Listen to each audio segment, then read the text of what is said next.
Please like, subscribe, and share our podcast, the Sweatshop Podcast.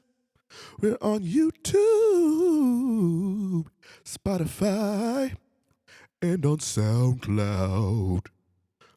We are also on Facebook, Twitter, and of course, we are on Instagram at the Sweatshop Pod. Or if you don't want to do that, you can just look us up at the Sweatshop Podcast. We gon' be on there. And please enjoy the show. Thank you.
Welcome, everybody, to the 5th edition of the Sweatshop Podcast. We're keeping it rolling along, the one-stop shop for talking shop. It is me, your host, Sweats, and my co-host, the Maestro. How's it going, dude? Hey, what's happening? You know, they say 3 ain't enough, man. We need 5. Oh, yes, sir. Yeah, we're going to keep it rolling because there's a lot of shit. There's a lot of shit going on this week. My God. It's just been a roller coaster. It's all coming to a head. By the time this airs, AEW Dynamite will have aired. I will have been there. Dynamite, baby. we will. I would have been there already. So the next week after, we'll talk all about that and my experience being there. Shout out to Tom for those tickets. I appreciate it, brother. Shout out to Tom. I have no idea where we're sitting, so but it will be a lot of fun. So we're gonna wait on talking about AEW and NXT because they will have aired, but we can talk about it after for next week. But currently, right now, I don't know if you have a screen on, but I'm peeping this wild card game with the Brewers and the Nats. I just got it on my side eye, and I'm seeing the Brewers are up 3-1 on the Nats right now. So we'll probably come to the end of this game, probably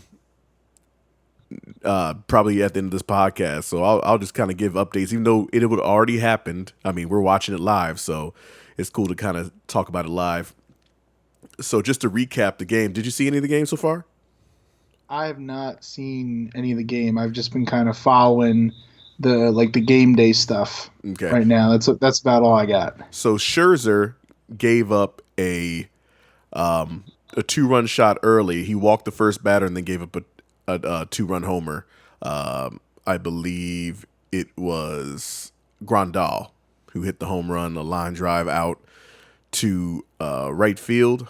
Just a line drive dart out, and then he gave up a big bomb to Eric Thames, my Thames man.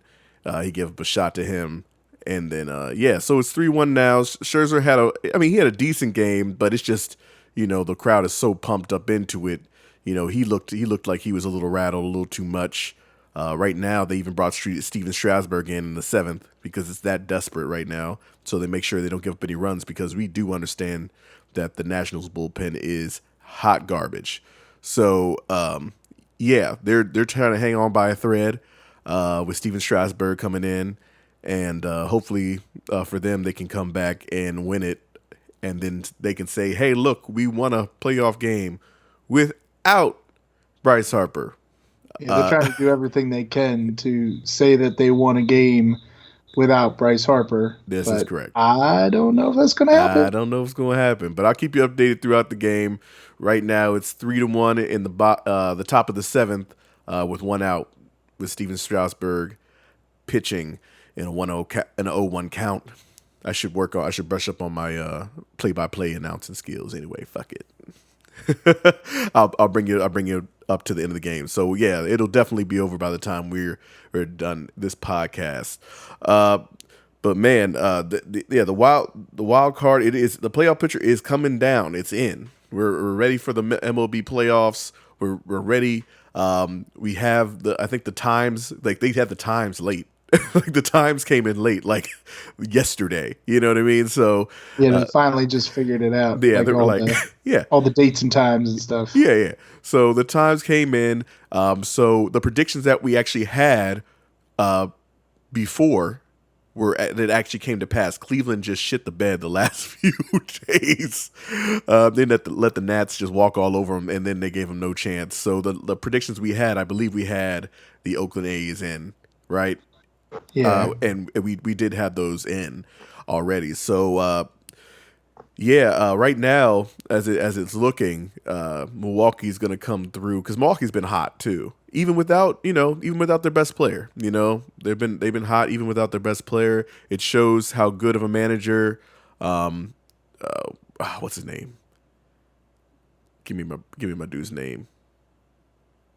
Oh shit! Arizona Diamondbacks from back in. Oh, Craig Counsell. Right. Yeah. Craig Counsell and his funny ass swing. His stance was ridiculous. Yeah. Way up in the air. Like his shoulder was like up in his throat, like almost. It was kind of ridiculous, man. But he's actually a good manager. He's proven to be so. Probably a little underrated as far as that goes, because again, their best player's out and they're still in the hunt, and looks like they're about to go on a run. So for them, good luck for them. Hopefully, they give some Dodgers some issues going forward. But the Yankees, when do you guys play, on Friday, or do you play Thursday? Yeah, our first game is Friday. And you're playing the Twins. And we play the Twins at home. Beautiful. Oh, I just can't wait for that series. Like it's just gonna be such a great series. Like even if it's a sweep, like it does one way or the other or whatever, it's just gonna be so ridiculous. Yeah, they'll be tough. They'll be tough games. Yeah. I'm curious to see who. I'm sure the Twins are going to start off with Barrios because he's been the dude for them this whole season. But I'm curious to see how the Yankees are going to start, especially now that Paxton has that injury. So I know he's definitely not going to be Paxton's hurt again. So he's definitely not going to be the game one starter. But it'll be interesting to see if they load up Severino right away, or if they throw Tanaka out there first, or I don't know exactly what play they're going to go for. I would fuck with Tanaka. Should be interesting. I would fuck with Tanaka only because he's been pretty good in the playoffs. Yes, because remember we went to that game, man. I mean, in that wild card game, whew, how clutch was he? I mean, one run. That's all he gave up. I mean, he pitched a hell of a game. That one game, I mean, kept you in, and then ended up winning that game. But it was just ridiculous. I said, boy, this boy is pitching today. I was very shocked. But yeah, he comes through in the playoffs. So I mean, anybody who comes through in the playoffs is good. You know what I mean? Anybody who has that type of mentality in the playoffs is really strong in my eyes. When I saw Scherzer, it kind of like today, just watching him. He's like the first 5 innings, he just looked. He walked about 3 batters. I mean, he's just he was a little too amped up. Like he wasn't playoff ready. Like you know what I mean? Like he just was too amped. He wasn't within himself. He wasn't getting focusing the way he should have. And then that's what happens. Sometimes you're too amped. You're not ready for that playoff atmosphere one way or the other. Whether it's at home or on the road, you're too amped up or too whatever, nervous, whatever it is. And all of a sudden you're down 3 runs to nothing, So it's one of those things. You want those guys that are even killed, and Tanaka's that. I mean, sometimes he has good stuff and bad stuff, but one thing for sure is that he's just gonna come. He's very even keeled personality, and that's the kind of dude you really kind of want in that playoff situation where he's just gonna focus and just do the best he possibly can. He's not gonna get too amped one way or the other. Yeah, I mean, that's what I'm assuming we're going to start off with him. Although I could see we could start with the fresh arm because Severino's just come back within the past couple weeks. So I don't know if you lead off with the fresh arm, even though he's still young, got a little bit of room. But I mean, he's a fresh arm, so we'll see. I would also go with Tanaka just because of all the stuff you said. He's always even keel. I mean, I've seen him pitch where he's given up 6-7 runs in 3 innings, right? And he's not all pissed at him. He doesn't look pissed at himself. Right. He's not hitting baseball bats into the Gatorade. Right. That shit. Yeah. He's not doing any of that dumb shit. No. So I could see him taking the hill on game 1, especially since he does pitch better at home anyway. Right. So who are your top 3 pitchers? Because that's who you're going to end up starting over and over again. You have Tanaka, you have Severino, and then you have who's your number 3 right now?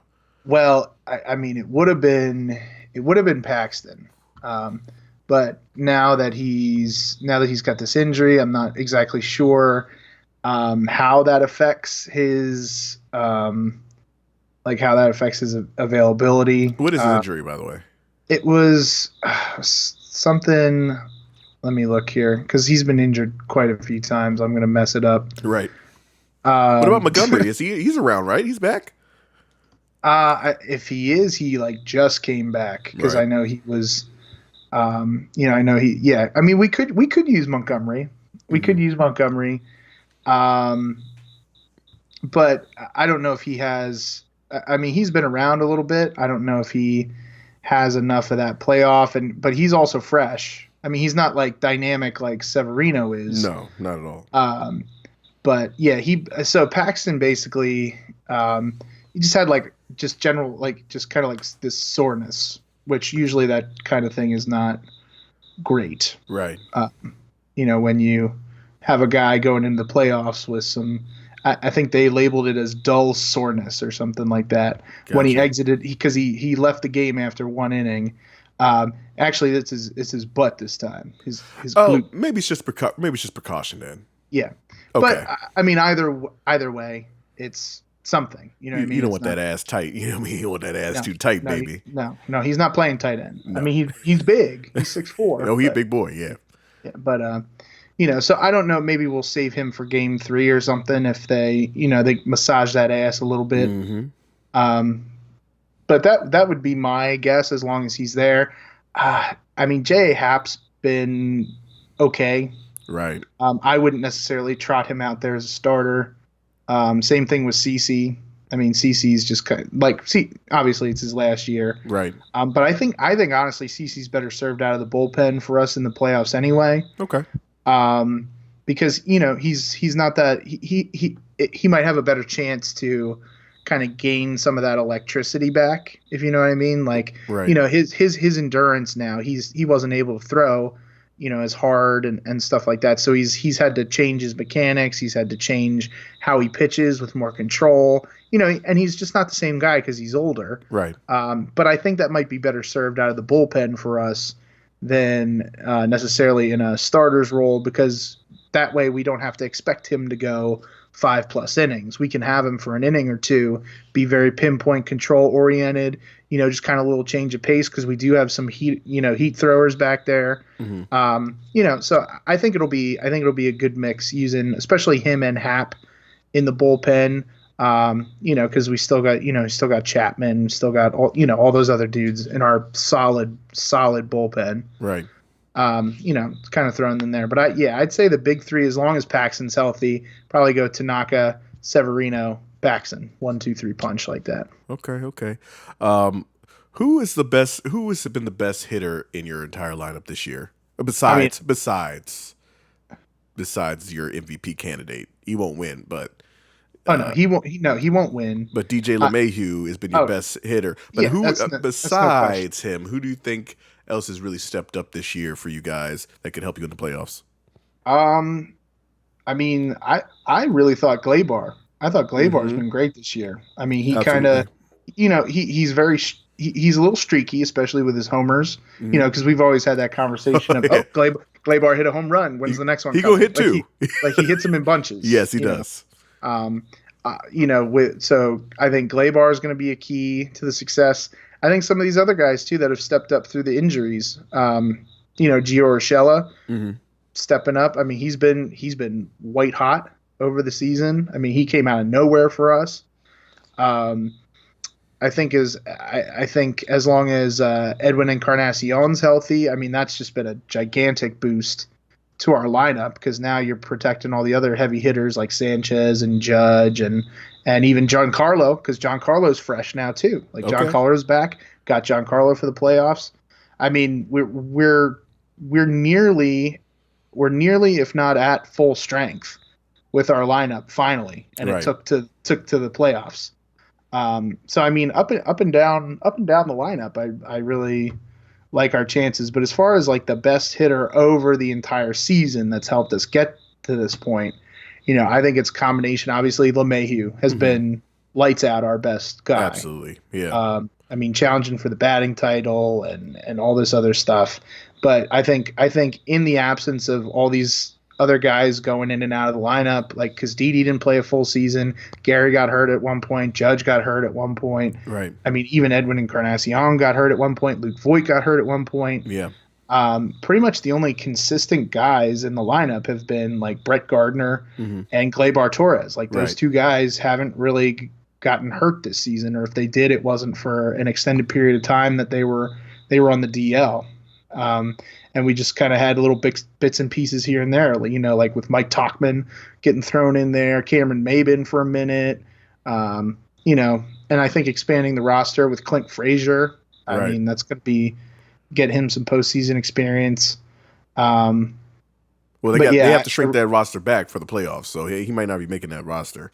Well, it depends on who we're going to carry as far as like relievers and stuff, because now we're not worrying about going over a full stretch and necessarily having like those bullpen games and stuff anymore. Right. I mean, unless we do that it wouldn't make sense to me to do a bullpen game, but you never know. It might be out of necessity. Like let's say, dude, you're because how people get tight in the playoffs with their pitching. Right. If you give about 2-3 runs, you're gone. Right. Like, sure, but that's why instead of because some of those starter spots that you usually have reserved, those can be some of your long relievers, and then you don't have to have so many long relievers.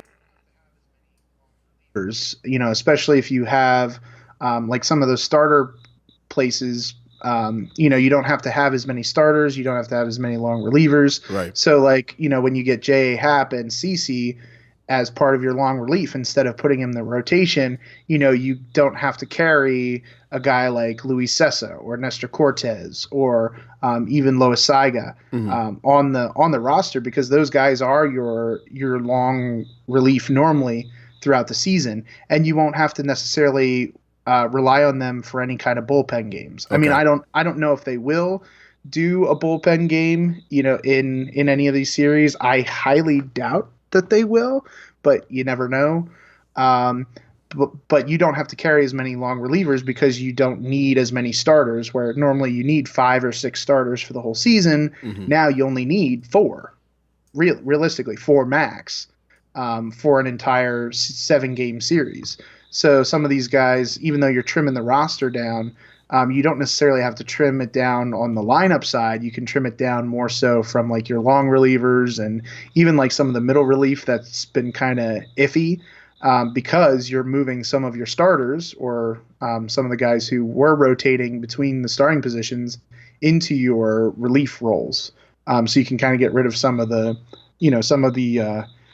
I guess mediocre relievers at that point to make room for more guys in the lineup. But yeah, I don't know if a guy like Clint Frazier will make the postseason roster. Yeah. I think he should, just to give him experience. I think he could ball out in the postseason. Probably.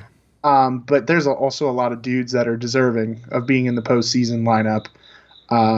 In addition to him, so I'm going to be curious to see, how Aaron Boone navigates this whole, the whole thing, right? And just kind of seeing that. But I can guarantee that CC and J.A. Happ are coming out a long relief. In fact, if, like, say Tanaka gives up 3 runs in the first inning, I bet you J.A. or CC's coming in the next inning. I think it's going to be like that. Yeah. Okay. Yeah. I mean, I'm very excited to see. That's gonna be my favorite postseason thing to watch. That matchup. Besides my own. For my own team, from what I know, is that the Acuna he has a little groin issue or whatever. I think he's had a little groin issue for a little while, and that might be the reason why he had been slumping for a little bit. But they're trying to. I think they rested him up until the playoffs, so hopefully he's ready to go for then. I know Freeman had some bone fragments in his elbow, or whatever the hell it was. But I think that's going to be cleared up too by the time this all pops off. So I'm super excited to have like the full. I think we have our full strength. Marquez is back. Dansby started hitting. Check him for roids. Oh, you better check that boy. He came back too quick. Yeah, but but Dansby started hitting this past weekend, so he's coming back, to fullness. Ozzy's been super consistent this year. He's been really great this year. Super underrated.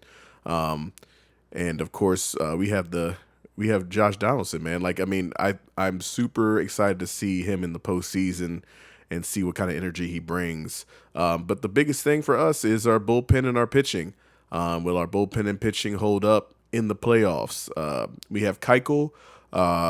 He's starting first. He's our first starter. Super excited to see what he can do. I hope he sets the tone right. I really do, because if we don't come with it, and we haven't had home field advantage in a postseason game in quite some time, so I'm very excited to see it. Hopefully we can come through and win some damn playoff games with him. Next, we have, I believe, Fultonevich. Fultonevich has been pitching very well. So, again, very excited to see him in the postseason, see if he can get his woo-saw on, relax, and get some outs because as soon as if he starts getting lit up, man, they got to take him out immediately. Like, I'm not playing any games, man. This is gonna look like Severino a couple years ago when he just started getting lit the fuck up. Getting lit up, and then that was brutal. I don't want to see it. But then we start Soroka, right? So with Soroka on the road, like, he barely gives up any runs on the road. So all year long, he's been very consistent with that. So I think our lineup a little skittish, but I think they're ready. I think they're all about to be fully healthy. I think they're about to rock. Home field advantage. I think it's gonna be wild down there at the stadium at SunTrust for the first time in a long time. They're gonna be ready to rock, ready to freaking rock. So I mean, this postseason, I'm super excited about baseball again. It's been good. I'm super excited that the Phillies suck. They're about to fire their manager. I hope, or maybe I don't hope. Maybe I want them to continue to employ him. Yeah, but if they promote Charlie Manuel now, ooh, could be a different story. Listen, all I want was a righty with the lefty. That's all I want. A righty with the lefty. I just saw that he hit good, so I put him forth. I love Charlie, man. That's a good dude, man. But he just, his interviews were hilarious. He just made him look like a damn idiot. But, he's clearly not. Yeah, it was funny, Charlie Manuel. But just to give an update on this game right now, we're in the bottom of the 8th. 1 man on after a hit batsman. Michael A. Taylor got hit by Hader, even though I think it might have been a foul ball, but they didn't overturn it. It was too close to overturn. So Josh has to kind of get out of this little mess he got himself into. It's 1 out, 1 man on. we'll see what happens. Again, when you get into that 2-inning closer situation, that's always a tricky situation for me. I don't know how you feel about those 2 innings. Yeah, no, I just, in general, I'm not a fan of the closer going, more than the 1 inning. Especially because like that's kind of what they're conditioned to do. Is they have that whole mindset of I'm coming into the game to get the save, in the 9th inning. Right. So having them go 2 innings, unless they used to be a starting pitcher, maybe I could buy it a little bit. But I mean, back in the day when they tried to make Mariano Rivera do 2-inning saves. It never worked. I think it worked maybe 5% of the time. Right. But then every time you brought him in the 9th for just 3 outs, it worked probably like 97% of the time. I see that more and more so with any of the closers in the league, just because I think, pitching is such a mental thing. So as it is making sure your mechanics are all good and that kind of stuff. So if you're going to bring in a guy for multiple innings like that to try and get a save, I just think that's very taxing for them. Yeah.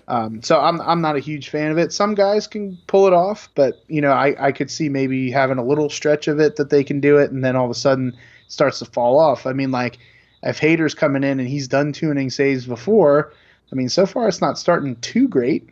I mean, right now he's worked it to a 2-2 count, 1 out. Trey Turner's already hit a home run today. Exactly. So, Trey's, I don't know. He's balling. Trey's the best hitter right now. As far as this game is concerned, he's pesky as shit.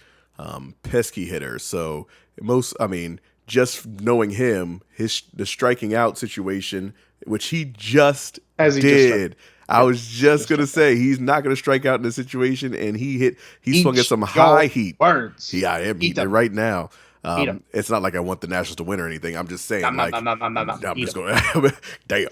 Like, I was like, he's not going to strike out in this situation. But then they got old-ass Ryan Zimmerman. He's not even that old, but he plays like he's 45.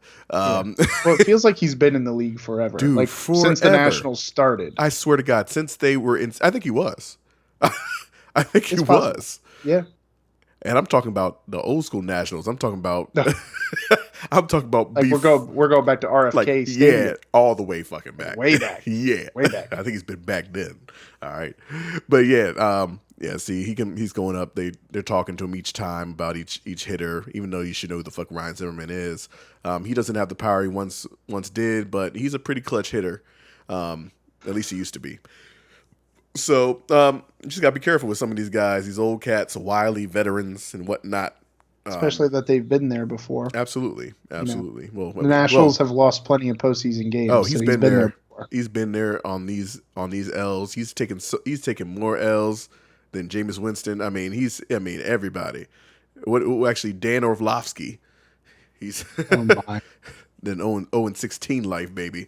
I would say, yeah, he has more W's on his hat than he does in the postseason. Well, ain't that a bitch? Woo! They got a W on his hat, W on his shirt, W on his sleeve.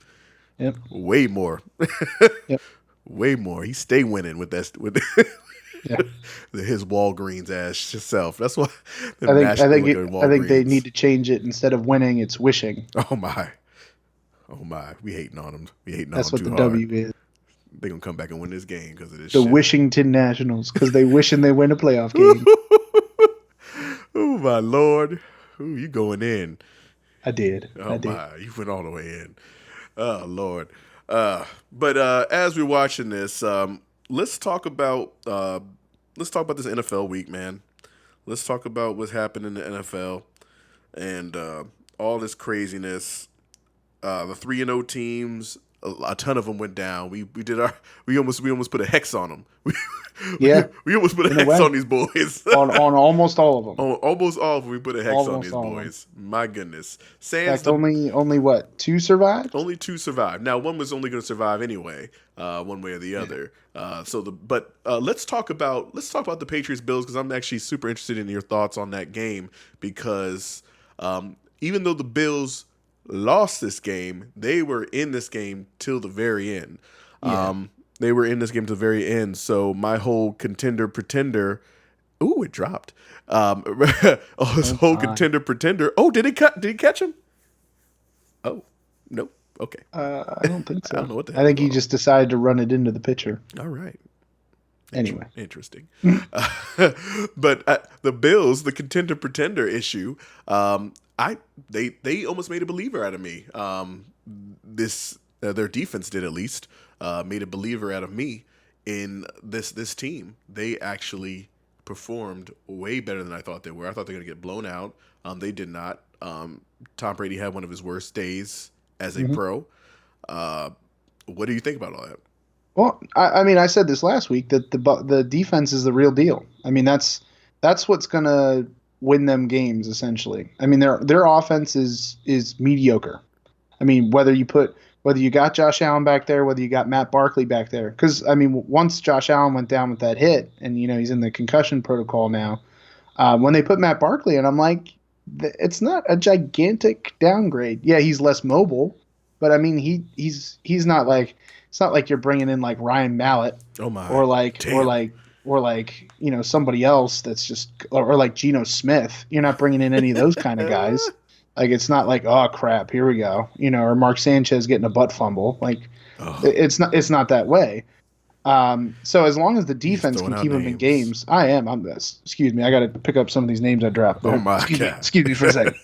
So, but yeah, no, that Buffalo defense is the real deal. I mean, and I think the reason why they had such success, and I think other teams are going to try and do the same thing they did against the Patriots, because I mean they just rushed the heck out of Brady, and I mean, like, Brady was like nope, and he just kept like just chucking it into the ground, chucking it wherever, just trying to get it away so he didn't have to get hit. Yeah. And they just brought that pressure. They just brought the pressure, collapsed the pocket all the time.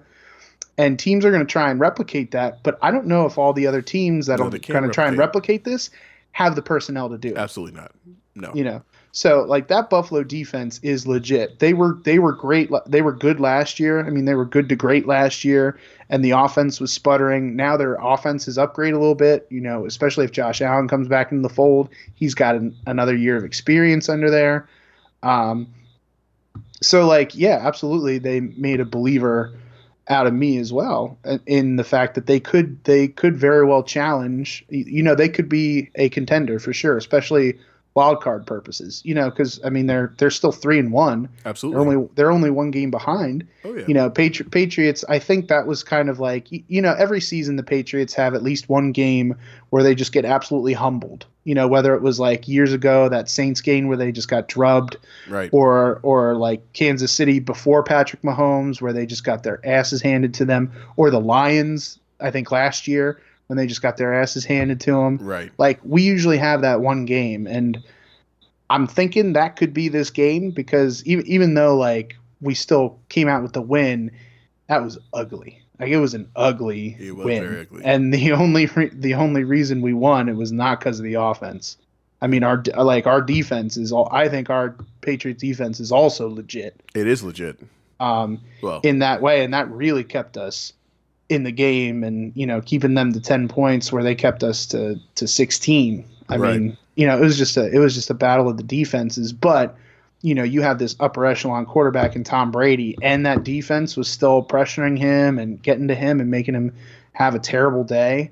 I mean, what did he throw for? Like 150 some yards? Yeah. If that? Like, yeah. I think it was 150 exactly.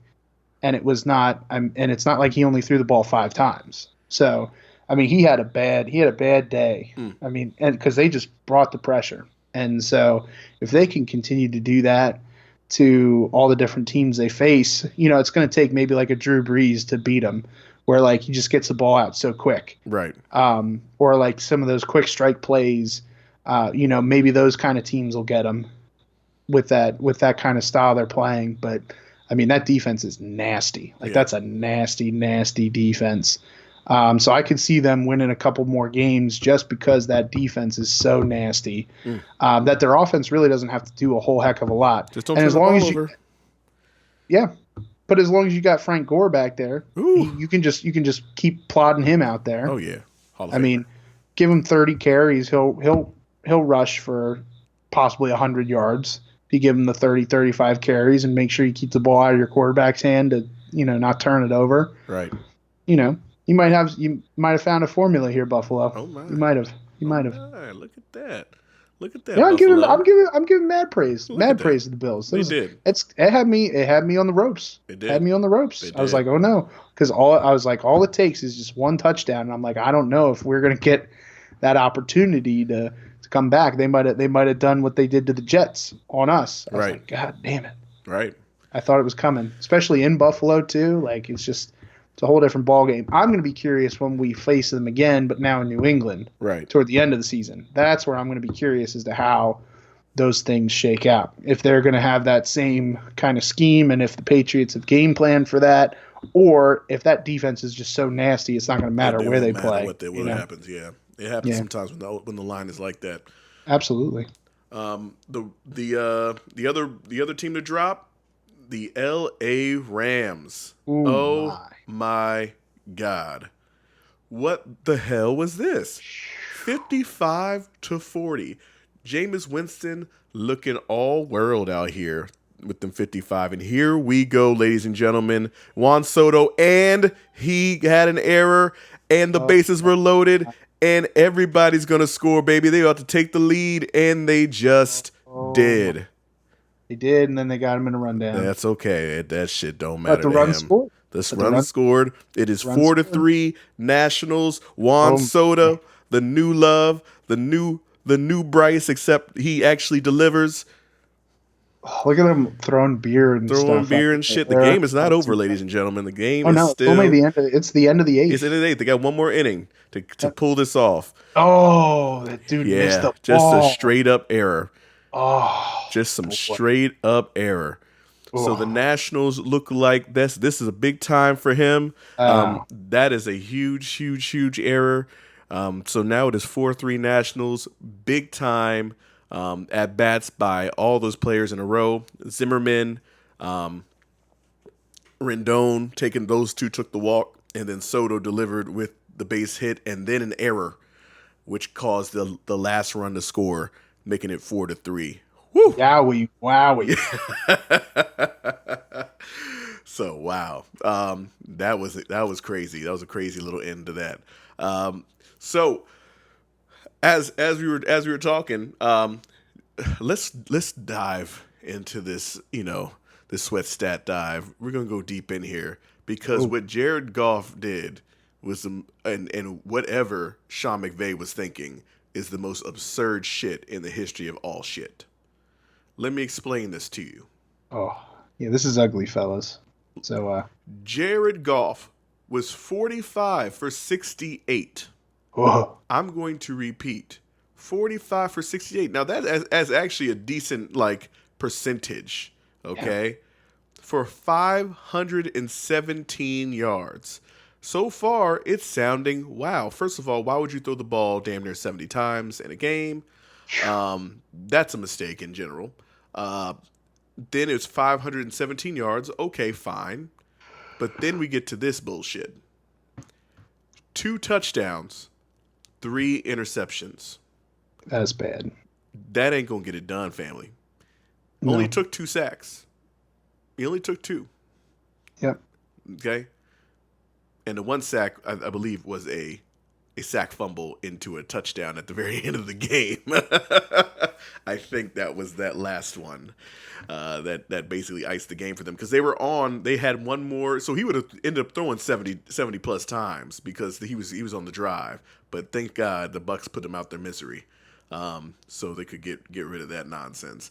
I don't know what the game plan was for Sean McVay and them. Gurley only carried the ball 5 times. I'm trying to reconcile this in my head. Well, yeah, they completely abandoned the run. Completely. I mean, total. All of their rushers. So, and that was Todd Gurley, Malcolm Brown, and Cooper Kupp. Totaled 11 carries. Right. That's total among 3 guys. Totaled 11 carries. That is damn pitiful. I mean, that's unbalanced. It's so unbalanced. In what world would they think an unbalanced attack is the best way to go about any kind of game plan? I mean, it doesn't matter who you're playing. I mean, you always want to try to have a balanced attack. Right. Like just always. And if your running game can't really get going, you still feed them carries just to kind of see if they bust one off here and there. Absolutely. But like, I mean, the fact that you had your quarterback, who still is trying to pick up his pants from the Super Bowl, clearly, throw nearly 70 times, but you only run the ball 11 times. It just doesn't add up. Like, to me, it doesn't add up. Like, no, I don't know if it's like a new school statistic thing where like all of a sudden, the football's equivalent of WAR says, Jared Goff must throw 70 times this game to have success. Yeah. I don't know what it is, but clearly the genius went insane for a little bit.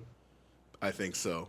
And considering how he hasn't been playing great all year. So I don't know what that is. But for some reason, that is the big thing. Like, it also doesn't help that he also fumbled the ball. He fumbled the ball and lost it. Right. In addition to throwing 3 picks. And it also doesn't help that, both teams were heavily penalized. Rams had 13 penalties, Tampa Bay had 12. So like they kind of evened themselves out on that. But if you look at the stats on third down efficiency, the Rams were 36% on third down. They're not converting. No. And if you're throwing on first and second down, it's going to make you throw on third down, but they know what's coming. So I don't know. I really missed what Sean McVay was thinking. I think this is a situation like this didn't make me believe in Tampa Bay after this game still, even though they put up 55 on the Rams. I'm still not a full believer. I think the offense is high powered. Yeah. But this doesn't still make me a believer in now that Tampa Bay is going to light the world on fire because they beat the Rams 55-40. Because it was still, based on the penalties and all that kind of stuff, it was still a kind of sloppy effort. So I don't know if the Rams just kind of played like doo-doo or like if he just tried a game plan, he's like, all right, guys, didn't work. Let's go back to what worked before. Right. It baffled me. That was probably the biggest surprise absolutely of the week for me. I think so. I think so for sure. Another one, biting the dust. The Green Bay Packers this week lost Thursday night. My words to the Eagles. They did. Made me eat everything I said. Although I will have to say, this was the Packers' game to win. This was their game to win. The number of times failed. The number of times they failed in the red zone. You're at home. You're in Lambeau. How many times did they lose at home in Lambeau? Seriously. Well, that and the fact that they had, I believe, 3 red zone trips where they failed to score points. Well, not just a field goal. They failed to score points Aaron Rodgers in the GOAT. general. Aaron Rodgers the GOAT. So I don't know. I think that comes down to play calling. Oh, it is. And I don't know if it was Aaron Rodgers' play calls or if it was Matt LaFleur's play calls. Because remember that first episode, I was like, I'm interested to see how the play calling goes. See if he calls audibles. Well, some shit didn't work on Thursday. All right. Whoever was calling those red zone plays, terrible. Let me take a break here because I want to call the last out, possible last out of this damn game here, because now they have it's 2 outs. I'll step off my box for a minute. I believe Gamble is up. Yes, Ben Gamble is up right now. Daniel Hudson trying to close it out. He's pitching, 1 man on. Pitches down and away at 98. Spits at it. Ben Gamble just spits at that shit. He said, I'm not swinging at this bullshit. I don't want it. I don't want this shit. Spits at it like Joe Buck's commentary. Oh, my God. He'll be having a fiesta if the Yankees and Dodgers make it into the World Series. The Nationals fans are going crazy. They might burn the whole city down. They might. We might not have a government. Oh, my. And a fly ball. The Nationals have won a playoff game. Without Bryce Harper. Without Bryce Harper, the $30 million man for 13 years. It doesn't matter. The Nationals won a playoff game for the first time ever. I bet you first time ever. I bet you they all feel like $330 million right now. Oh, man. What an unbelievable moment from the Nationals. Congratulations to them because they're about to get swept by the Dodgers. I'm just kidding. I really don't know. I mean, they might win one game. You know what? The Nationals might be all they needed. They might go on a nice little run. Be like what year was that? The Rockies just came out of nowhere and went all the way to the World Series. Was that 2007? Yeah. They might be the Rockies. Yeah. So I mean, either them or the Cardinals. One of those two. Listen, I mean, I can be upset, but I was telling my family that basically I didn't want the Nationals to win, but I kind of did because I wanted Bryce Harper to suffer that much more. Right. I wanted him to suffer that much more. I want the Philly fans to realize that he is not valuable as he seems. They literally gained no players. No players were gained from last year. They just got rid of Bryce Harper. That's all that happened. And guess what happens? They win. Now how they won a little sketchy, but a win's a win. Well, they won. I mean, a win's a win. They came in the clutch. Good for them. But again, what did we talk about before it happened? That two inning saves. Ladies and gentlemen, this is a real thing. Yeah, don't get cute. Don't get cute with your pitchers. He got too cute with it. Because he's like, oh, okay, we're just going to put in our we think our best reliever. Yeah, but he's really only the best when the game is actually on the line, right? When the ninth inning is in, he's thinking, okay, I'm going to pitch one inning, I'm done. But now he's thinking about, I got to pitch 2 innings. I can conserve my energy and all this type of shit. And guess what happens? You take an L. Yep. So, I mean, as much as I was praising Craig Counsell as a innovative, great manager, he fucked himself. So just like Joe Madden did, he almost fucked himself in the World Series when he kept trotting out Chapman for 2 innings like every game. His arm was about to fall off. Yeah, and he almost lost the game because he had nothing left. Right, nothing left to give. So you keep doing that type of stuff, it'll bite you in the ass. So Nationals, congratulations to them. And then I hope you lose very quickly and soundly to the Dodgers right after this. So, or maybe not. Maybe you want to play them over the Dodgers. You never know. I don't know. I don't like our match. I mean, we beat them. We beat them. I think more often than not this year, but that matchup is too tight. We're very similar. You're also division rivals. So. Yeah. It's just a similar. It is different playing division rivals. It really is. It's gonna be crazy. I can't imagine. It'll be too crazy. So okay, let's go back to the Packers. Rewind. Let's go back to the Packers Eagles as you were.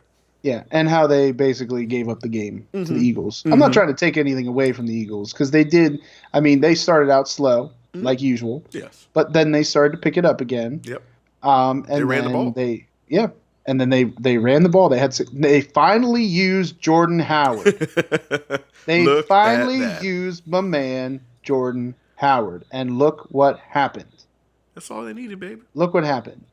He's like we were talking about this when we were watching football. Not on Thursday, but on Sunday. Right. Like Jordan Howard needs the carries just like DeMarco Murray needs the work. Right. But like DeMarco Murray didn't pan out because Chip Kelly decided not to give him the ball. Exactly. I mean, you run Jordan Howard up there, that will open up things for Miles Sanders. And look, it did. Congratulations, it happened, baby. Yeah. Yeah. Like it made it happen. Mm-hmm. So, I mean, I'm not saying. Again, I'm not trying to take anything away from the Eagles because I don't think they played particularly terrible this game. No, they didn't play bad.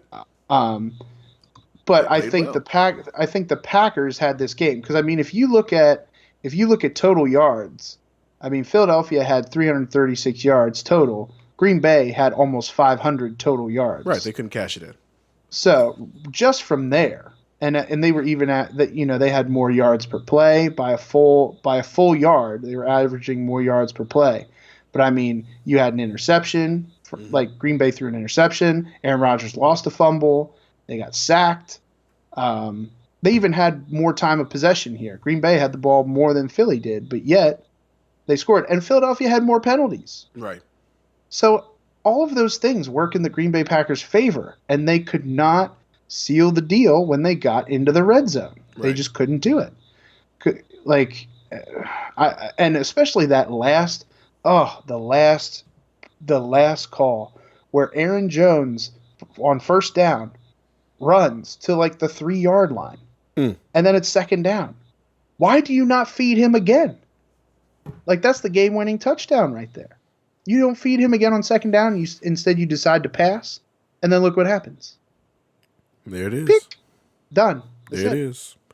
That's the game. That's all she wrote, baby. You deserve that loss, Green Bay. You deserve it. Absolutely. You deserve it. Yeah, you deserve to be 3-1 after that, and I believed in you. He did. I believed in you. He said, "I believe in you." The Packers. I believed in you. He changed his mind. Packers. He said first he said you're pretenders. Then he's like, nah. You know what? Contenders. I did. What the fuck, Packers? And then you pooched the shit out of it. Yeah, you did. You did. Pooched it all day. Made him a liar. You lied to me. Did. Except I'm not getting any return of the Mac on it. Oh, shit. Got nothing out of that. Oh, man. The last unbeaten. How about those Cowboys? Oh, my. How about those Cowboys? And I knew it. I said, Prescott gonna learn today. He gonna learn today. I didn't know Ezekiel's gonna learn today, too. Yeah. They both learned today. They did. Okay. So Prescott did absolutely nothing in this game. He did absolutely nothing. 223 yards off of 33 attempts and 1 INT. Only 1 sack was taken. So he wasn't moving the ball down the field at all. Jason Witten was the leading receiver, y'all. They let Witten have yards. They were like, you know what? We'll go ahead and give a little first down, maybe a first down or two. No big deal. You know what I mean? When the old-ass Jason Witten, who came out of retirement, is your leading receiver, you're going to lose the game. You're going to lose. Well, now, he didn't have the most targets, but... No. But he had the most yards. Yes, he did. Yeah. Yes, he did. Yeah. I mean, he did... Like, Dak tried to spread the ball around. I mean, he gave Zeke 7 targets. Oh, that's a dump-off. Cooper had 8. That's a dump-off. Sure. No, I get that. But, I mean, it wasn't like Jason Witten. And by leading receiver, we're not saying Jason Witten had like 6 catches for 100 yards here. It was 4 for 50. 450. And he was only targeted 4 times. Yes. So, didn't we tell him not to start Cobb? Didn't we tell dude to not start Cobb? Over who? I can't remember. Well, who? If I remember the other player, because I think I was like back and forth between starting Cobb and whatever the other option was. If I remember the other option, I can't remember. Then I would probably say the only reason I would have thought Cobb maybe is because Michael Gallup was out, so they needed a number 2. That's what you were saying, yeah. But that's what I was saying, but I don't remember who the other dude was. Mm-hmm. So I was not entirely sold. Yeah, I was never sold on Cobb because it's just Randall Cobb, just because of the defense and just because of they're going to play somebody legit. Yeah, they're playing somebody legit. Finally, they played somebody good, and look what happens. And Teddy Bridgewater was not all world. He played like shit too. No, he played like shitty shit. Well, I mean that's why it was 12-10. Absolutely, just a shitty ass game. But I mean, they had almost 120 rush yards, which that was way more than the Cowboys. What I think they 45. Yeah, 45 total. Like that's Sweat bad. stat dot. Yeah, 20. That's bad. 45. Yeah. I mean, and Teddy Bridgewater was going down a lot too. He got sacked 5 times and pressured. I don't know how many more times. He holds onto the ball a little longer than Drew does. Drew doesn't get sacked like that. Well, yeah, Drew gets that ball out in less than 2 seconds. Oh yeah. Almost every play. Oh yes. So, but I mean, the fact that you played a Drew Brees-less Saints and lost, That's why we said contenders by default. Absolutely. Because it's not a strong case. Even though, did you see that ESPN thing today? What? Where there was like, out of all the playoff matchups, the highest percentage everybody thinks, which it was like 8%, but they're saying Patriots Cowboys for the Super Bowl. No, I don't see that. The most likely thing. I don't see that. Yeah, I mean, I don't see that happening either. But it was like one of those. I got the alert on my phone earlier today from ESPN saying that, and then I opened it up and I was like, really, 8%? Say Patriots Cowboys of all teams. See, now I see why they said. Now I see why people pick the Seahawks. I really do, because I'm looking at this NFC. The tide has turned, ladies and gentlemen. Well, now it's Chicago. I still think Chicago come figure it out. They're starting to figure it out. Defensively, they're on point, and I think they're going to start figuring it out offensively once Trubisky gets his shit together. Yeah. Well, I mean, he dislocated his shoulder, so he's going to be out for a minute. Oh shit, that's right. Yeah. So he'll be out. But Chase Daniels did okay. Oh, he's fine. He's fine. He's not really a down. He's not really a downgrade. Nah, not really. He's not really a downgrade because he played. I mean, that one preseason before Mitch Trubisky came in, I mean, he played well. Yeah, he played very well. He hasn't really had a real chance to start for anybody. No, he hasn't. Yeah. So yeah, I mean, we'll see. We'll see about Mitch. Mitch need to get his shit together. Maybe that'll make him a little. He's got to get his shoulder put back together, and then he's got to get his shit together. Well, I mean, maybe it give him more time to look at some film. God damn, like little Humpty Dumpty action. Get some shit together, baby. Yeah. So basically, we put the hex on all these teams, all of them. The only reason who is unbeaten right now. So the Patriots are still unbeaten. Patriots still unbeaten. Chiefs are still unbeaten. Barely. And they barely. Yeah. We put the hex on these boys. I swear to God. We did, yeah, because the Lions played them hard. Which we did. Last week we did not talk about the Lions because technically they weren't 3-0, but they were still undefeated. No, I'm not about that. I know you don't count the ties. I don't count a tie against the goddamn Cardinals that are 0-4 or 0-3-1. Yeah, 0-3-1. Whatever. Excuse me. 0-4. I'm not counting that shit. Absolutely not. I don't know. I think I don't think you can sleep on the Lions as much as you used to be able to. Oh no, I'm not saying that. I think the Lions are a little better than advertised for sure. Also, I think the 49ers are also undefeated, but they did not play. Right. This week they had a bye. So they were one of a couple teams that had a bye. So by default, they're still undefeated. They're still undefeated. So we'll see about them next week. I hope we didn't put the hex on them. But yeah, both the Kansas City Chiefs and the Patriots, by the skin of their teeth, won. Yes. So and everybody else fell. Yeah, everybody else fell. So we put the hex on them. Don't put that evil on me, Ricky Bobby. Don't you do it. And then the 49ers play Cleveland next week, Monday night. Oh, they're gonna lose. So is it in Cleveland? It is no. Oh, maybe it's in San Francisco. Not in the dog pound. But I mean, Cleveland did just come off and beat Baltimore at home. No, the Browns beat the Browns. The Browns beat the Browns. We need the Spider-Man. Like, who is that? You? Is that you? The Browns beat the Browns. That's the Browns. The Ravens are the Browns. Oh, will you stop? I mean, literally, the Ravens were the Browns. Then they had to make another Browns team. Yeah, The Browns that are actually the Browns right now are imposters.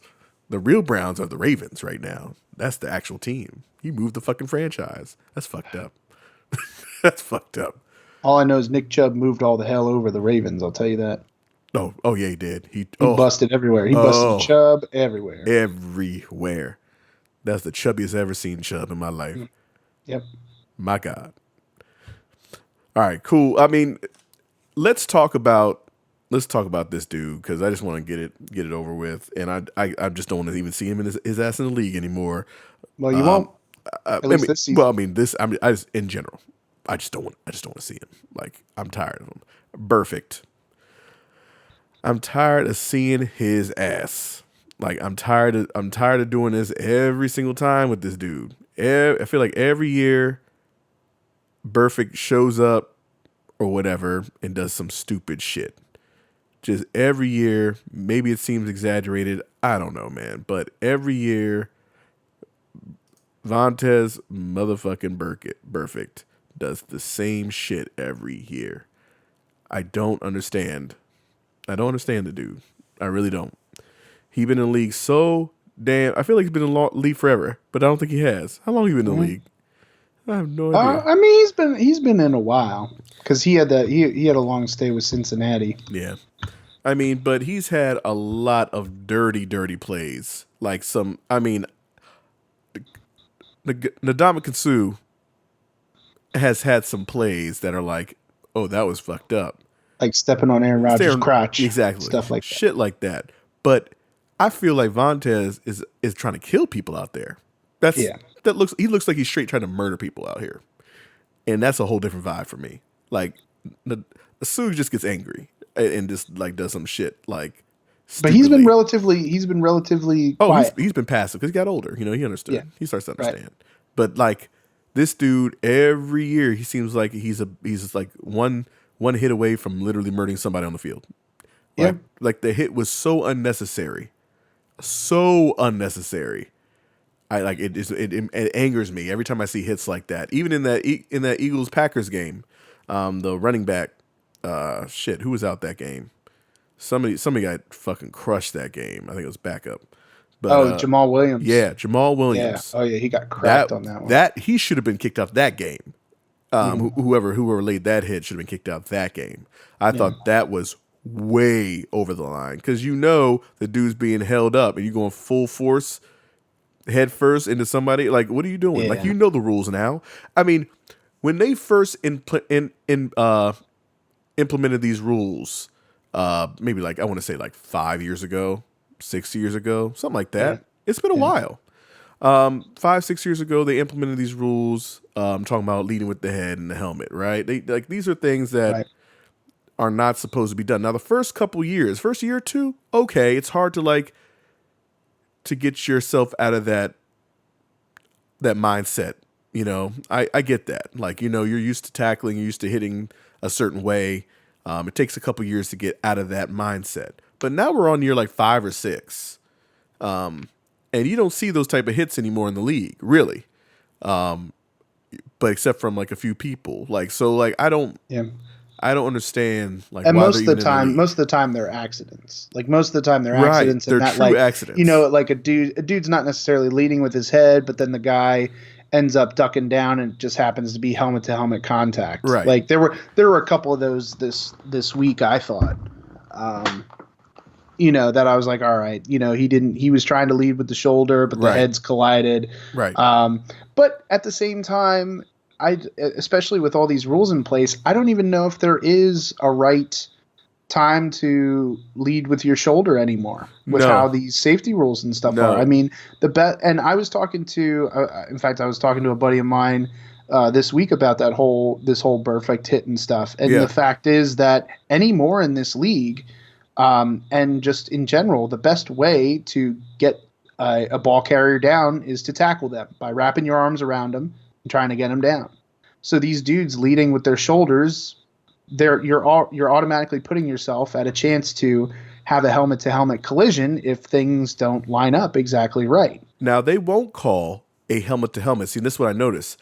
If their face is up, if their helmet is up, if they don't see the point, but if they're like the face mask hits a face mask, right? They're not calling that. They're not. I watched it. Because that's it a couple not times. Leading with your helmet. Absolutely. Like as like charging like a battering ram. Correct. Right, but even still, like when you still lead with your shoulder, I still don't think. And like I said, I was talking to a buddy of mine about this, and I was like, well, I don't know, because sometimes there might be a scenario. But then the more I thought about it, I don't really think there is a good scenario that you have to lead with your shoulder unless you're just trying to knock the hell out of a guy like that, and that's it. Like you're just trying to knock the hell out of a guy. Other than that, I really don't see an actual way that leading with your shoulder instead of trying to wrap them up and tackle them is a much better option. The only way I see it is if they're trying to punch out the ball. They're trying to dislodge the ball. But you still need to reach out your arms. You're not leading with your shoulder.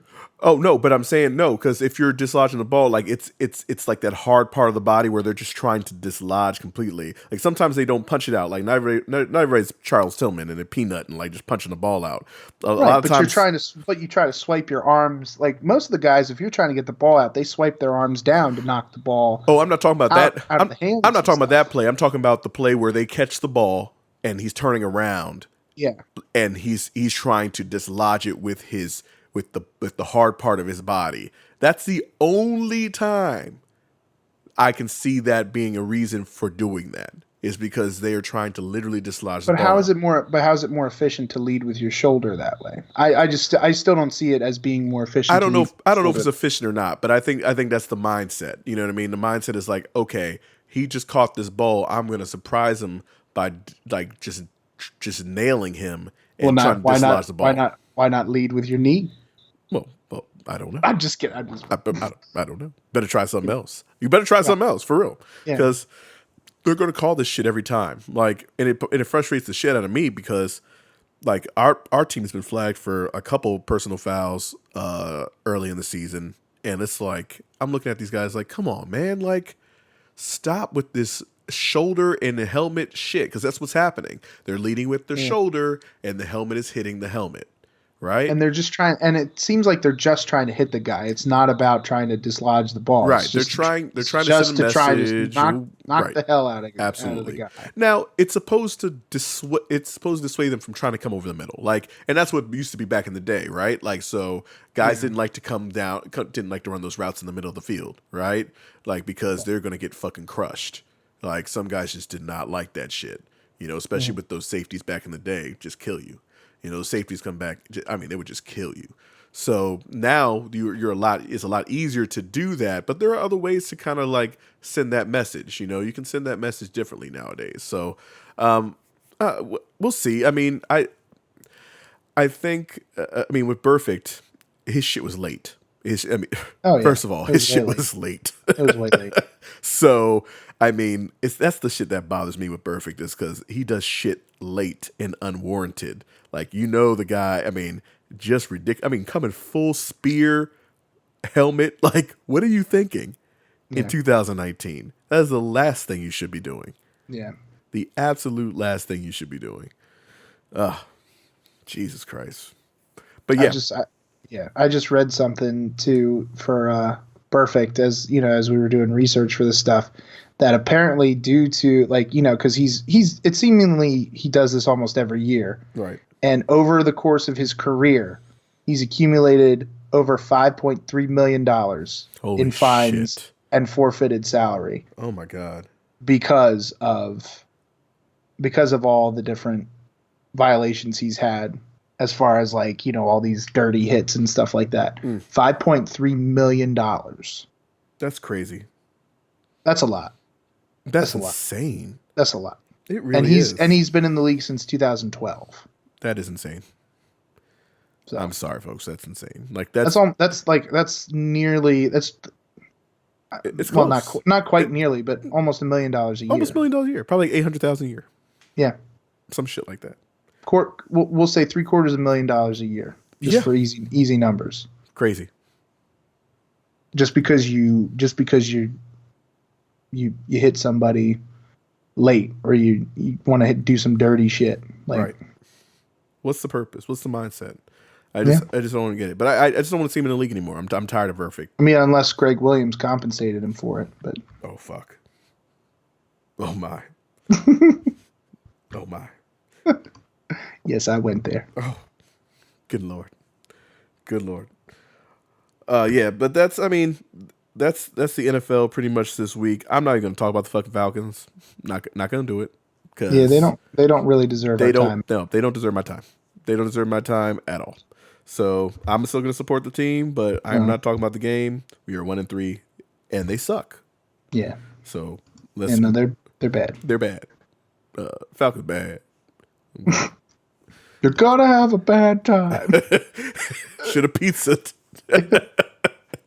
Instead of French fried, you're gonna have a bad time. When Alex Mack goes down in the game, You're gonna have a bad time. Oh God. All right. So let's talk about the Hell in a Cell previews. That's happening this Sunday. Hell in a Cell is happening this Sunday, and there are 3 matches. 3 confirmed matches. 3 confirmed matches for this Sunday. As of Tuesday night. As of Tuesday evening, there are 3 confirmed matches and a whole bunch of speculation. This is a fundamental problem with WWE. This is a fundamental problem. Okay? You're supposed to understand like what the matches are what's going to happen so you can be anticipating the pay-per-view. You have to anticipate the pay-per-view. Ooh, I can't wait to see these matches for the pay-per-view. This feud has been building enough so we already know what the matches are going to be ahead of time. We're excited. Like, what the hell? Like, but now, no, we have 3 matches. That's it. We have Seth Rollins versus The Fiend. Becky Lynch versus Sasha Banks. And a tag team match, Roman Reigns, Daniel Bryan, and Rowan and Harper. Okay? These are the matches that are confirmed for this. Now, I don't know why these are the only matches that are confirmed. I mean, I don't understand what the concept is because I know they're rolling out all this new shit. I get it. Okay? But I thought at the end of the day, you're trying to get your fans involved back into the product and not want them to slide over to the new AEW. I mean, what do you think about that shit, man? Well, I mean, they're kind of using this. They're just kind of throwing this away, in my opinion. But at the same time, what's really making them more money? SmackDown on Fox or Hell in a Cell pay-per-view? That's fair. It's going to be SmackDown on Fox. It's SmackDown on Fox. That's why they're putting all their fucking eggs in that basket. It's true. I mean, that's why we don't have a WWE Championship match because most likely Brock Lesnar is going to come over there and whoop Kofi Kingston. Yeah, he's going to beat him. Most likely. He's going to beat him, right? Most likely. Yep. Most likely. Unless some fuckery happens that leads to something else, which that would be exciting. Maybe The Rock will come out and do some shit. Maybe they'll have Maybe. But at the same time, now you're making people wait till Friday. Right. To find out basically the rest of the card. And it's on Sunday. It's just, to me, it was all just poor timing. Oh, yeah. For when this pay-per-view came about. Like, if you're going to roll out all this new TV programming and stuff, you want to put all your attention to that. And I get it. But don't have a pay-per-view leading, like, right after all this stuff when you're going to spend you're literally spending all of your time and promotional energy into saying, oh, this is the season premiere of Raw. Oh, NXT doing this. Oh, SmackDown on Fox. First episode, 20th anniversary SmackDown. Like, they're making a bigger deal out of the 20th anniversary of SmackDown moving to Fox than they are about the pay-per-view, which 15 years ago, that would have never been the case. Right. Like, it was always about the pay-per-views. Yep. But those pay-per-views made them more money. Where now the network, pretty much everybody they're going to get at this point to watch Hell in a Cell already has the network. Right. I don't think it's all of a sudden going to be like, oh shit, everybody's watching on Fox. Now you get 2 million new subscribers for Hell in a Cell. I mean, that's isn't that what the purpose is? That's the ploy they're going for, but that's why they're going to try and do everything on the show instead of the pay-per-view. They're turning WCW with this shit, bro. They're putting all this shit on regular television. Overexposing the talent, bro. For a debut on Fox, I get why they're doing it. I totally get that. But they do this shit every week, man. Like, they're gonna have the same fucking fights. The whole thing is they've been trying to do this the past several weeks because they're trying to come out strong with this product to be like, don't turn over to AEW to watch on Wednesday. I mean, that's the whole reason they went to NXT on Wednesday live on USA. And it's not even all 2 hours of it on USA. It's just 1 hour. Well, it's going to be 2. It's going to be 2 starting this Wednesday. They're actually putting all 2 on USA? They did it on purpose. Yes. Because I would have thought, now here's just my thinking, but again, who am I? Right. I'm just a podcaster at this point. You're just a dude. He's a dude. Yeah. All dudes. Hey. Hey. So, but like, in my opinion, if you really wanted to get people to subscribe to your network, you leave NXT at 1 hour on USA and make them go to the network for the second hour. But then you put that good shit on in that hour on USA, which they've been doing all right at that. Like the last 2 episodes. I mean, holy Moses. That freaking Keith Lee. Can you stop it? Can you stop that? Did you see that match? That's crazy. Oh my God. Like Keith Lee and Dominic. I can't even say his. Dominic. He used to be Dijak. Yeah. He used to be Dijak. Dijakovic. That's it. Dijakoff. I'm just gonna call him Novak Djokovic. Okay. So I'm gonna call him, because apparently that's easier for me to say. There you go. Than Dominic Dijakovic. I'm just gonna call him Dominic Dijakoff. Djerkowitz. Whatever. So, but that match was crazy. Like, that match was crazy. Oh yeah, it was nuts. And they led off with that. Like, that's perfect. Like, that's what they need to do there. Mm-hmm. And then that will hopefully draw. I mean, I've been a wrestling fan for over 20 years now, and it worked for me. Like, it worked for me. And I've had the network. But now it's worked for me that now I watch that first hour of NXT, and I'm like, you know what? I want to watch that second hour. And I go. And I watch that second hour of NXT on the network because I saw it on USA that first hour. Right. Like, if it worked on me, there's a great chance it's going to work on a lot of other people. Now, again, wrestling fan or not. They did not put it on live television, but no other reason but to compete with AEW. Correct. They wanted to go head-to-head 2 hours. That's why they waited until this week to go 2 hours. So it's going to be some other shit going on for these 2 hours head-to-head with the other 2 hours that are about to happen on Wednesday. Again, this is going to be late. It's going to be Thursday, but this is the reason why they are doing this. You'll have probably already watched this by the time you listen to us. Absolutely. So but yet they have the full card for that, but not for Hell in a Cell. Isn't that fucking amazing? They have a full card for that show, which is just a TV show, and they have that all planned out. But Hell in a Cell, they're like, nope. All right, we'll probably do Kevin Owens and Shane McMahon, but we're not going to tell anybody until Friday. Well, let's do let's talk about these matches then that there are all that we know for sure. Do we have to? Well, it's going to depress me. I know. Well, let's talk about Roman Reigns, Daniel Bryan, and Rowan and Harper. Are we assuming that Bryan's going to turn heel on them again, on Reigns, or no? Is he just a full face now? Is that it? I think so. I think they abandoned it. Okay, then I think they abandoned it because I think here's my thought. Okay, I'm willing to bet that Fox was like, nah, we need face. We need face Bryan. We need face Daniel Bryan. Gotcha. That's what we need. Okay. I think it has nothing. I think that's why they abandoned the whole thing. Okay. I think it has nothing to do. Now, if he does turn heel and aligns himself with them, I will be much happier with this whole thing. Okay. But you're not. I'm not believing it just because of how quick everything turned. Right. And like the stuff that did happen. Like, why would he take all that punishment from these two guys if he's all of a sudden going to turn on Roman Reigns? Like, to me, the psychology's out the window right now. If he were to make a heel turn on Roman Reigns, bro, this is WWE, man. I understand that, and I know.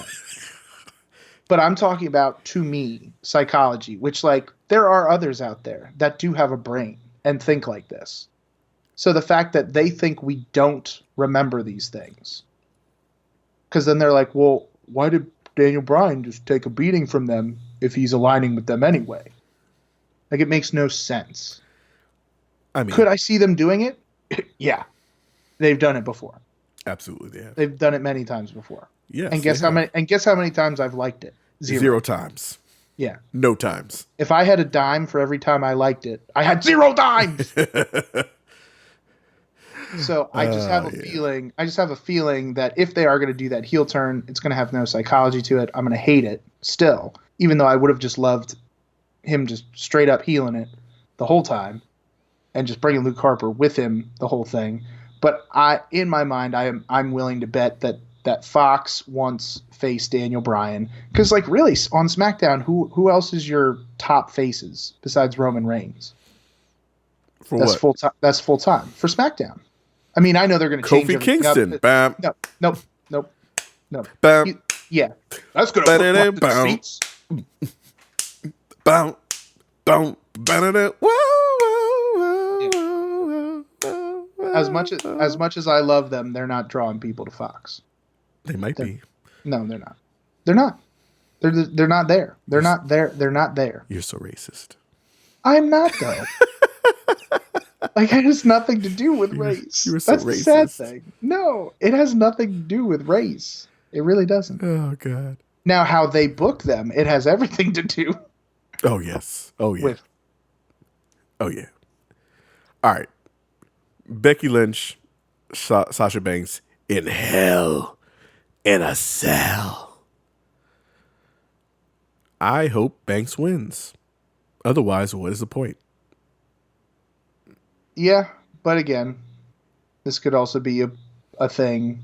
Although, again, this all has to play to the TV stuff now. So I think all of these pay-per-view things are going to set up stuff for TV. Mm-hmm.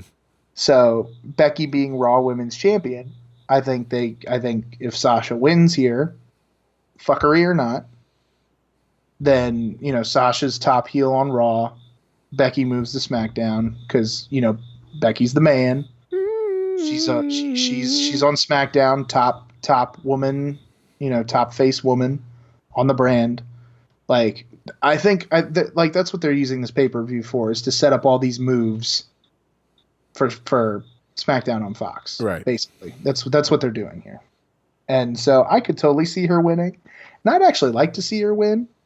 Because I'm just tired of the whole Stone Cold Becky Lynch thing going on. Like, it's just kind of stale with me. Well, I mean, the fact that she's not being Stone Cold. I mean, they just don't go all the way with it. I don't know.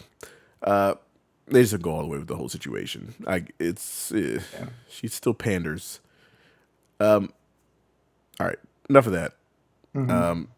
Seth and the Fiend. Fiend. Told you this is going to depress me. This entire thing just depresses me. Seth and the Fiend in Hell in a Cell. I hate it. I hate everything about it. He's going to win, right? I mean, yeah. I mean, he has to. He has to.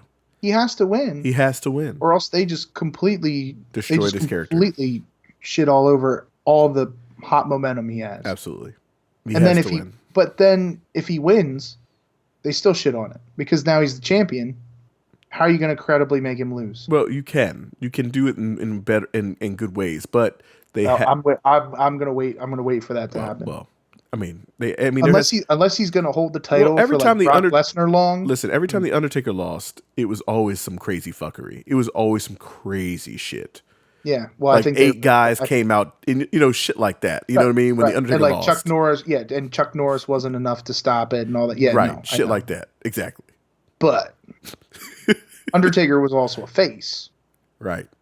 But the Fiend is going to be a face. He's going to be a face. He's just like the Undertaker. Undertaker started as a heel; they liked him. But are they turning Seth Rollins heel then here? No, it's just fucking Seth Rollins. He's there because they're gonna boo the hell out of him. He's there. Yes, he is. He's gonna get booed like a motherfucker. Yeah, he's gonna get booed like a motherfucker. They know it. They better know it. But unless you keep that, because I don't know. I really don't see this going well. No, at all. But I'm excited for SmackDown. Unless there's fuckery. I'm just excited. Which I could see some Strowman fuckery. Yeah. Because they don't have him anywhere on this. Right. So I could definitely see that. Well, I don't know. Because, I mean, the Fiend did attack Strowman in the couple weeks, but he's nowhere to be found. He was in this picture, but nowhere to be found in this match. I mean. So I don't know. I'm excited for SmackDown. I'm excited for that because it's a new thing. Mm-hmm. I want to see what they do in the Fox presentation, the production, how that's going to ride. So I'm interested in seeing how that goes more so than anything else that WWE is doing, just to see how they do with Fox because they're moving the Raw Announce team to Fox, I guess. Pretty much, yeah. And now the Raw announced team is Vic Joseph, who we both like. He's a cool ass dude. He's fantastic. He's an awesome dude. He really, really is. Awesome dude. We met him. He's very cool. Jerry Lawler, who actually, I mean, I watched a little bit of it because I got interested because I was like, who the fuck is this? Who are these people? So I watched a little bit. I said, hey, he sounds great still. Like, you know what I mean? Jerry's always been great, but I don't think he's not permanent. No, he's not permanent. He's not permanent. And then they got this guy Dio Madden. I have no idea who he is, so I had to look him up. Look him up. He was an offensive tackle. He played even for the Patriots for like a hot minute. He signed to the practice. Very hot minute. He signed the practice squad and was released 2 days later. He looked like he had issues with his knee. He had microfracture surgery on his knee when he first got drafted. So that is like a thing. You know what I mean? When you have that knee surgery, and I think back in 2013 it wasn't as clean as it is now. That microfracture, usually that meant like the end of a career almost all automatically. That microfracture shit was hard to come back from, and I guess it was hard to come back from for him because he didn't make it anywhere. So he went into wrestling, and he wrestled at Reality of Wrestling. I guess that is Booker T's school. That's Booker T's promotion. That's Booker T's promotion in Houston. And then he's been in NXT for the last 3 years, which I had no idea because I've never seen him on live television. So I guess he has not been very good. And then he appears, and he actually sounded really good. I was like, who is this guy? He sounds good. He sounds like he's meant to do something like this. So that's cool. I mean, I think that's cool. Yeah, I mean, I'm all about giving new guys opportunities for stuff and see how they do. And now that Raw has kind of become the B show because SmackDown's now on Fox, right. Why not give some guys other opportunities? Because I mean, we know what Tom Phillips can do, we know what Byron Saxton can do. Like we know a lot of these other announcers can do, except for Dio. Right. I mean, Dio just started doing 205 Live not that long ago. Right. That's the only reason I even knew who he was because he just started doing 205 not that long ago. Right. And from what I've heard of him, he's not bad. No, he's not bad. He still needs a little bit of work, but where's Tom Phillips going, baby? He gone.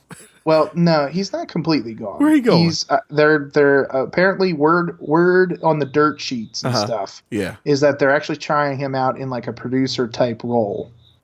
Oh, but doing a little bit more backstage. Oh, he stuff. gone. So he gone. No, not completely. No, I mean he gone. He's not gonna be on TV for now. He might be the one that replaces Jerry Lawler. Oh, like eventually. I like Vic. Or I mean, Vic's not going anywhere. No, I know, but I like Vic as the play-by-play. Well, he might be still. I don't have to. They both sound like play-by-play guys. Yes, but you know what they did with Michael Cole? Oh fuck! Stop it. They do that dumb shit sometimes. Remember when they tried to turn JR heel? Yes. How'd that work? By the way, R.I.P. Fake Razor. Oh, Fake Razor. Fake Razor. Speaking of the Jim Ross heel turn. Oh my God. R.I.P. Fake Razor. Fake Razor. He gone. Rick Bogner. R.I.P. He gone. Yeah. I mean, yeah, definitely. He was there for a cup of coffee. Like that was it. Yep. And that's the last time I ever saw him, and that was it. That was it for him. And it was literally at the worst time for wrestling. Like, yeah, nobody's watching Raw at that moment, so nobody really saw him. Well, it was just the start. It was like just the start because that was once Scott Hall and Kevin Nash jumped ship to WCW. That's when things started to kickstart. Right. But it wasn't right away. So the couple weeks they were there, it wasn't when like the NWO was hot. It was like when they were just little seedlings because it was pre-bash at the beach. Well, damn. Anyway. Yeah, so it's going to be very interesting to see how everything plays out. I'm interested in watching all this stuff when it comes out. But we had a fun weekend. We should talk about our weekend before we part this evening. Before we close the shop. Before we close this shop. So let's talk about what we did this evening. So again, we were in Philadelphia this weekend. First we went to see the New Day in Jersey, like South Jersey somewhere. Yeah. Mid Jersey somewhere. Like actually it was the middle of Jersey somewhere. It was pretty much the middle of New Jersey. Yeah. And I saw the New Day. That was cool. I saw the fight this weekend between Sean Porter and Earl Spence. And I just want to say, I'm a huge boxing fan. I enjoy boxing. And that shit was spectacular. That's the type of fights that will get people back interested in boxing the way they should be, because they went full bore, all in for all 12 rounds. It was an exciting fight all the way through. Very entertaining. It was just great to see. I was fully invested in that. And Big E did the introduction for Sean Porter, which I thought was hilarious, and even more hilarious because I was like, dude, I thought he's supposed to be in Jersey and it's like 1 a.m. right now. So he had to take that red eye over to the signing. So, he did. He legit said, because I asked him about that. I was like, yo, so you were at that fight last night. How'd you make it over here? He's like, yeah, pretty much as soon as I dropped the mic, I had to get in a cab, get on the plane, get to the airport, get on the plane, take the red eye here, slept a little bit, now I'm here. Yep. I was like, damn. Yeah, that's the life, man. But that's putting in the work. Absolutely. That's putting in the work. I mean, phenomenal fight. I was very in, but I digress. Yeah, we went to see the New Day.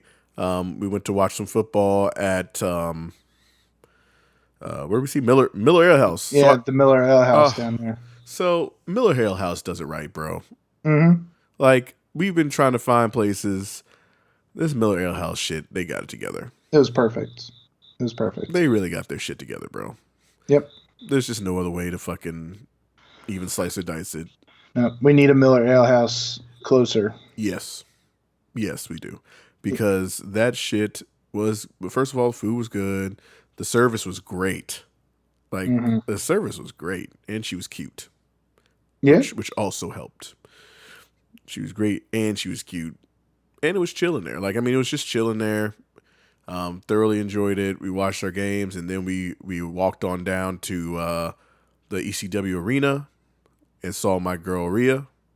Shout out to Rhea. I know she will not listen to this podcast, but shout out to Rhea. She's awesome, and she fine. She fine. Yeah, she is. Mm-hmm. Oh yes. I love me some Rhea. Anyway, we saw New Japan Pro Wrestling, and that was a lot of fun.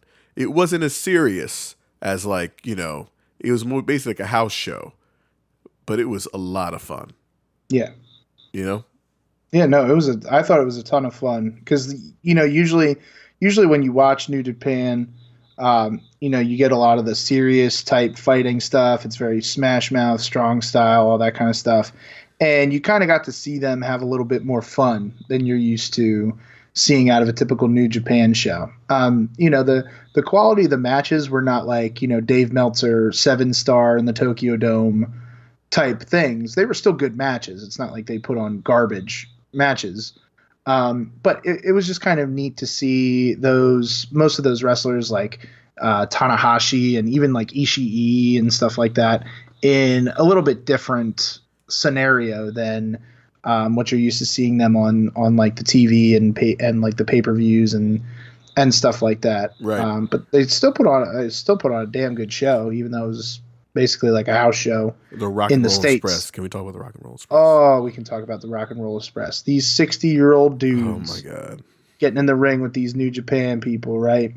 So getting in the ring with these New Japan people, and all of a sudden it was, first of all, the main event was a six person or sorry, a 6-man tag team 12 elimination match. 12 man. Well, sorry. Yeah. 12-man tag team elimination match. So like either you could throw them over the top rope or you could pin them, submit them, whatever, and then that person's eliminated from the team. So I'm like, all right, probably Rock and Roll Express are going to be one of the first ones out. But they were. But they went with a bang. Oh, they did. Because Ricky Morton, who is 63 years old, did a Canadian Destroyer. Oh, my God. Which if you do not know what a Canadian Destroyer is. Look it up. First of all, look it up. Look up what it is. But I will try to verbally explain it to you. As it is basically this move called a pile driver, where you lift the guy upside down and then basically like sit down to drive his head into the mat.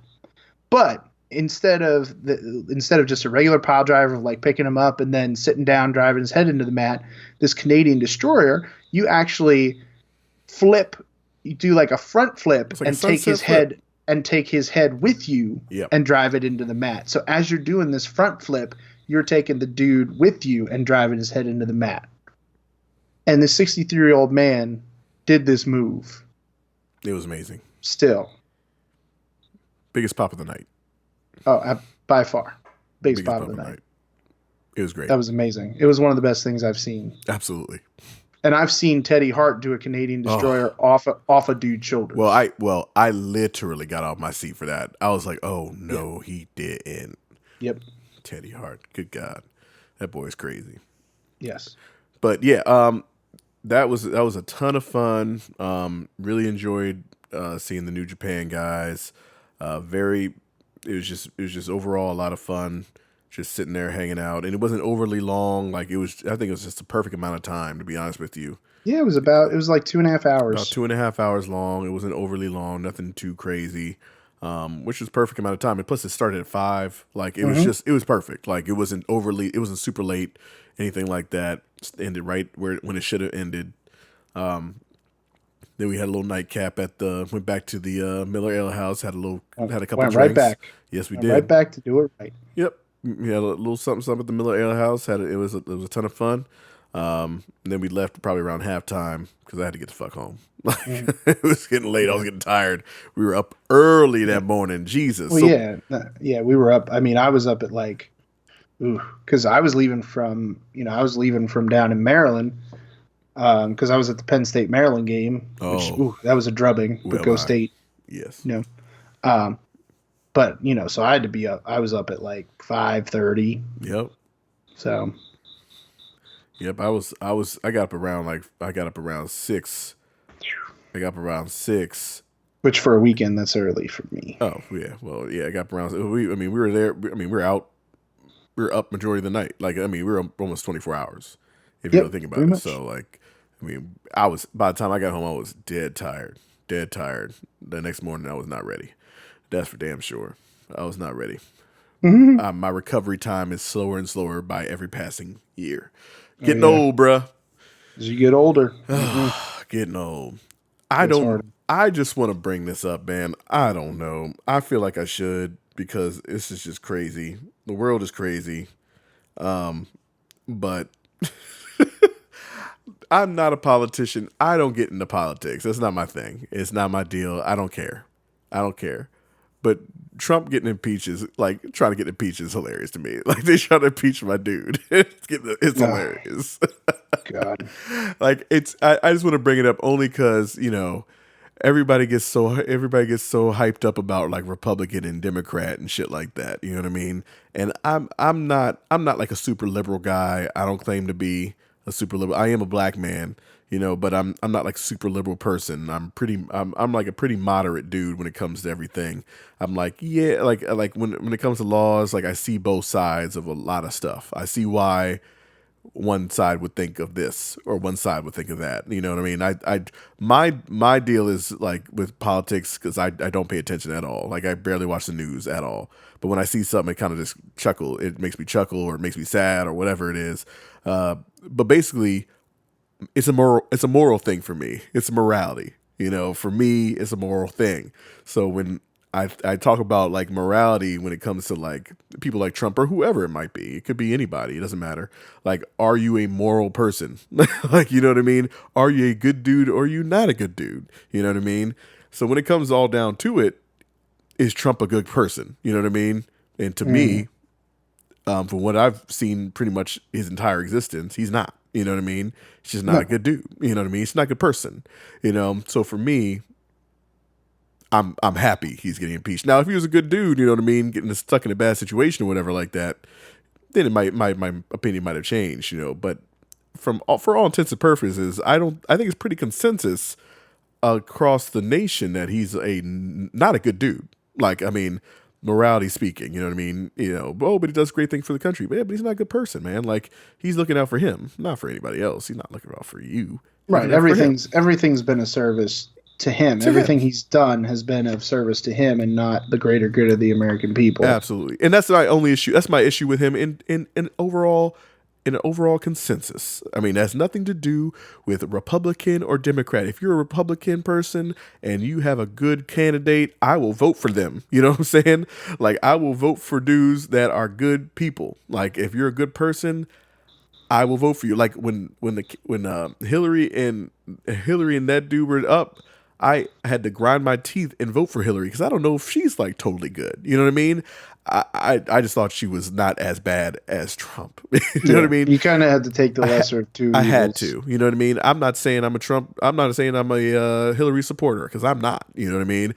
And I'm like a lot of these people, like these people now in the Democratic race. Like, I'm not like a super supporter of those guys because again, there's too many. There's too many of them. There's facts. First of all, there's way too many. Way too many. Absolutely. And I know they're trying to come out with some new shit or whatever. Listen, I'm just saying, if you're a good person, cool. I'm probably going to vote for you. If you're not, I'm probably not going to vote for you. That's as far as my politics run. So then basically you're not going to vote for anybody then. That might be the guy. Because pretty much I feel like if you're in politics to that extent, you almost have to be. You got to be ruthless, right? Yeah, you do. You have to be ruthless. You have to lie, and you have to be okay with it. Right. You gotta be Eddie Guerrero. And like it jades me. It jades me to politics in general. But that's why we talk about with people sometimes. But it's still not a good reason to like just because I'm jaded doesn't mean I don't vote. Like, I'm not one of those people. Oh no, you still need to vote. You still need to vote. I vote. You still need to vote. You still need to get out there. And if you want something to change, you got to go out there and make that change. Absolutely. Because if a majority of Americans get out there and vote a certain way about something, it will change. Yeah. Now, is my ass gonna be on the picket line? Nah. Like, no. I'm just not gonna do that. Like, don't even bother asking me. I'm like, it's not worth my time. It's not worth my time. I mean, it might be worth your time, and I respect that. Like, but that's not my thing. I'm not a politician. I'm not gonna be out there lobbying. I'm not gonna be out there doing all this shit. Like I'm not that guy. I'm also just don't not have that the money to do that. Oh, that's facts. Money to do that. Oh, that's facts. So like a lot of these politicians can be bought anymore. Oh yeah. But I mean, that's my whole. I just wanted to bring that up just because I just think that's so interesting. Like with this, how everything's going down, it just makes me laugh. Because I mean, I thought he was gonna get impeached like within the first year, but it took pretty much his entire run. I was like, does nobody see that this dude's not a good dude, or is it just me? Is he just like the biggest sleazeball in the world, or not? You know what I mean? Yeah, but I think they just had to gather up enough stuff to finally be like, all right, we can't sweep it under the rug anymore. Right. Like, now it has to happen. Exactly. Well, that'll do it for this week of the Sweatshop Podcast. Glad you guys could listen to us. Please like, subscribe, and share our shit. We're getting more and more listeners every week. Just keep on making it happen. We are on SoundCloud and on Spotify and on YouTube. Just look up the Sweatshop Podcast. We are on Twitter and Instagram. They're both at the Sweatshop Pod, and we are on Facebook. I think it's at the Sweatshop Pod as well, or you can just look us up, the Sweatshop Podcast. We should be the first ones to pop up there. Thank you so much for listening. For me and the Maestro, we are closing up shop.